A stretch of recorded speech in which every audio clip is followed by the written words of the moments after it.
শুভ সন্ধ্যা সকলকে। সকলে কেমন আছো? আশা করি সকলে ভালো আছে। আমি এখানে রাতে রান্না করতে চলে এসেছি।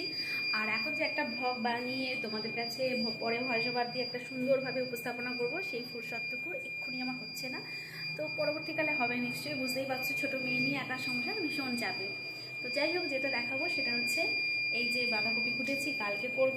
এখন রাতের জন্য হচ্ছে পটল ভাজা, এদিকে হচ্ছে পেঁপে দিয়ে আমাদের মুগের ডাল, আর মেয়ের হয়েছে উটসের খিচুড়ি। তো বুঝতেই পারছো, একে একে হ্যাঁ চা হলো, এবার হবে দুধ, মানে দুধটা করব, করে দই বসাবার জন্য। তো এইসব করে আমি ভীষণ ব্যস্ত। তো যতখানি পাচ্ছি আমি এইরকমভাবেই ব্লগে দেবো, আশা করি তোমরা ভালোবেসেই সেটা গ্রহণ করবে। তো যারা আমরা সাবস্ক্রাইবার বন্ধু আছো তারা সত্যি ভালো না বাসলে হয়তো 1600 জন আমার সাবস্ক্রাইবার হতো না। তো তাদের জন্যই আমি ভিডিওগুলো করছি, হয়তো না করলেও হতো, কিন্তু করলাম। তারা সাবস্ক্রাইব করেছে, তারা আমার ভিডিও দেখবার জন্যই সাবস্ক্রাইব করেছে।